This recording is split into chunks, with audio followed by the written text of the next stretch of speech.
Welcome to this explainer. Today, we're going to completely peel back the romanticized Hollywood layers of the Trojan War to reveal the gritty, historical reality buried underneath the myth. Look, if your primary knowledge of this conflict comes from that 2004 blockbuster movie, you are in for a massive shock. Because we're not just looking at a battle today, we're diving right into the Trojan War, the lie that started history's deadliest siege. The truth, it's far darker, far more strategic, and honestly, a whole lot more fascinating.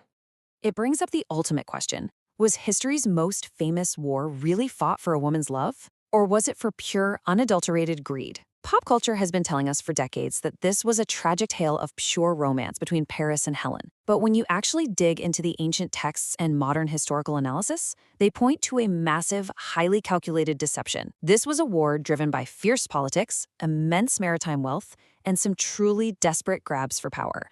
Section 1. The myth of pure love, unmasking the real motives. There is just a really stark contrast between the cinematic fantasy and the harsh political reality of the Bronze Age. Let's start with Helen's husband, Menelaus. He didn't just inherit the Spartan throne by birthright, he only gained that throne by marrying Helen. So losing her didn't just mean a broken heart, it meant he was potentially losing his entire kingdom. Meanwhile, Paris wasn't just some lovesick kid. Taking Helen was a massive diplomatic power play.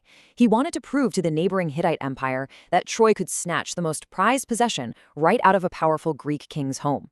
And then you have Menelaus' brother, King Agamemnon. Honestly, he couldn't have cared less about the romance. He just wanted a convenient excuse to plunder Troy, which was a wildly wealthy port city that controlled all the lucrative maritime trade routes at the time. Helen was quite literally the ultimate PR excuse to unite the Greek kings.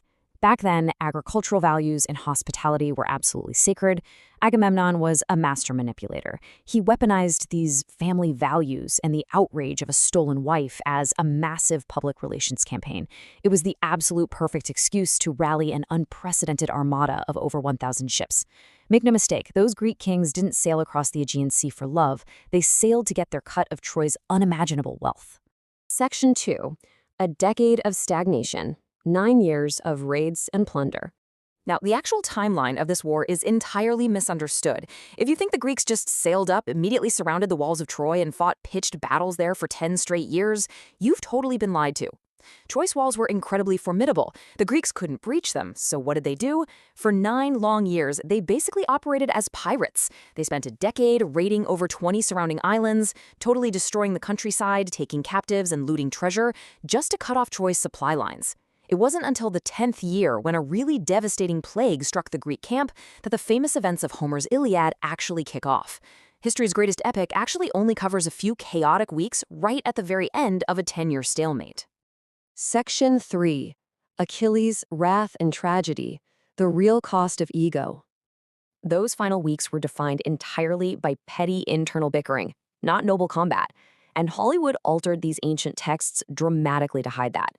In the movies, Menelaus is killed by the Trojan hero Hector to protect Paris, but if you read the actual texts, Menelaus brutally beats Paris in a one-on-one duel and is literally dragging him away by his helmet before Paris magically manages to escape. And Achilles? The movie shows him sneaking into Troy inside the wooden horse to save his love interest. The reality? Achilles dies way before the Trojan horse is even a blueprint. He never once sees the inside of those city walls. The tragedy truly spirals out of control because of pure ego. Achilles gets angry at Agamemnon over a stolen captive woman and outright refuses to fight. Without him, the Greeks start losing, and badly.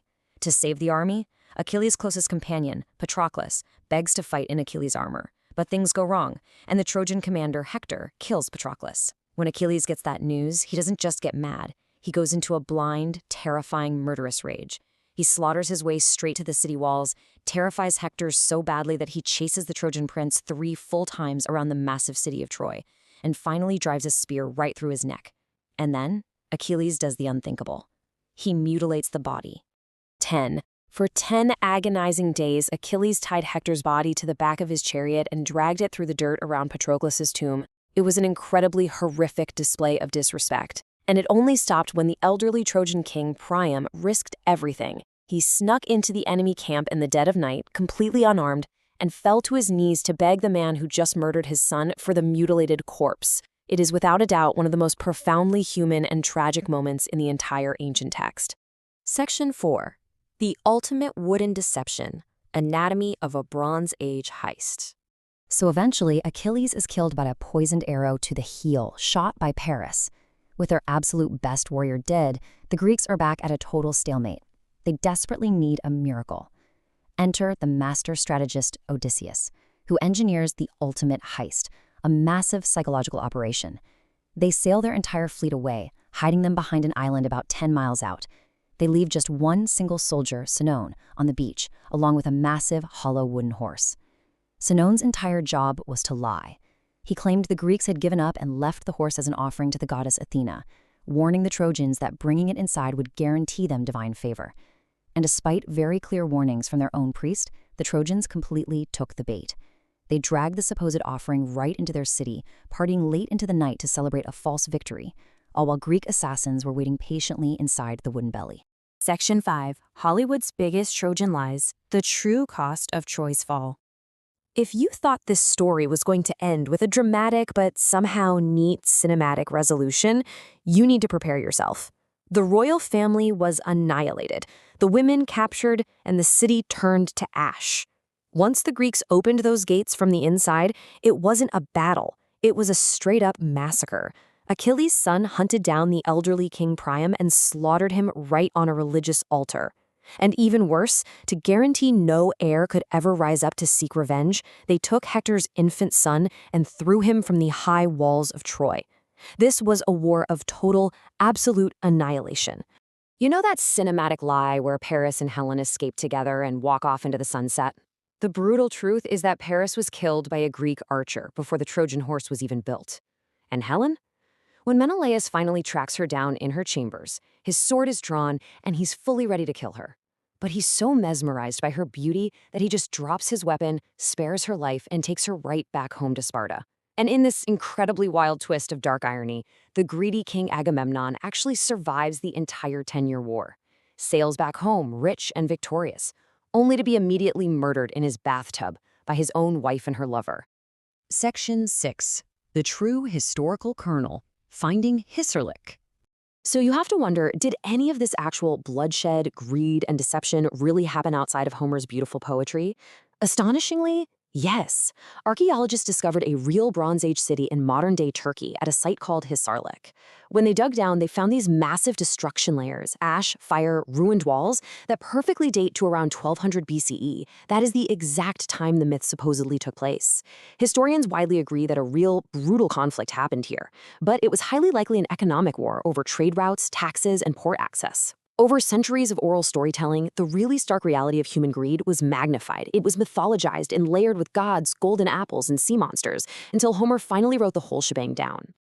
Which leaves us with this final, genuinely fascinating question to ponder.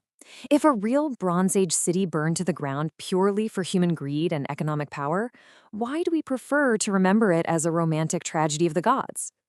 Perhaps it's because we'd much rather dress up our darkest, greediest conquests in the beautiful, tragic garments of myth and romance than face the brutal reality of human nature. Definitely something to think about the next time you hear a story of epic heroism. Thank you for joining me for this explainer, and I'll catch you next time as we keep uncovering the truth behind the narrative.